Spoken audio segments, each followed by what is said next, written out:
My grade is going to be for the Kansas City Chiefs and the NFL, and they're dealing how they've reacted to the Tyreek Hill situation.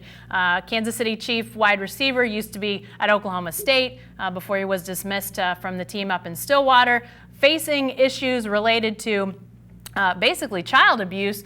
The district attorney deciding that they weren't going to press charges, but then an audio comes out, a conversation reported to be between Hill and his fiancée, makes some very disturbing, allegations essentially coming out of this audio that Tyreek had hurt, had punished their 3-year-old son in some ways that really, really disturbing. The Chiefs, after their draft night, first round draft night, come out and basically they didn't use the word suspended, Rob, but essentially they said Tyreek Hill's not going to be a part of anything we're doing right now. So he's essentially suspended.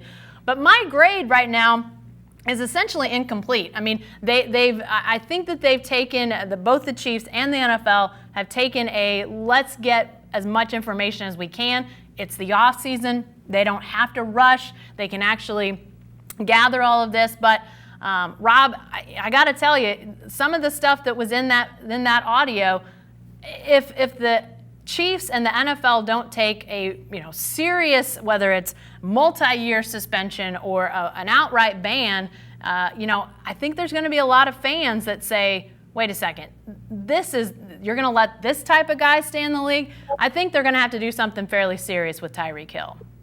Yeah, this is beyond bad optics. I mean, it's one thing you see a lot, well, maybe not a lot, but you see enough of men and football players, domestic abuse of their girlfriends or wives, whatever, and that's bad enough.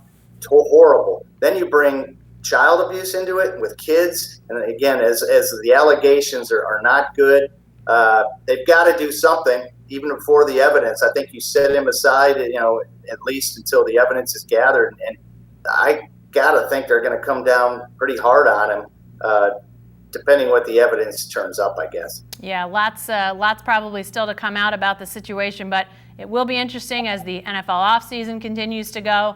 Obviously, in the news with the draft for a couple more days this weekend, so it'll be interesting to see how that story evolves, because the Chiefs are going to be available. Their leadership will be available to the media with this, with draft coverage and that sort of thing. So lots of questions, I'm sure, going to be thrown their way. All right, that's it for the Writer's Block this week. He's Rob. I'm Jenny. Thanks for joining us. We'll see you again next week.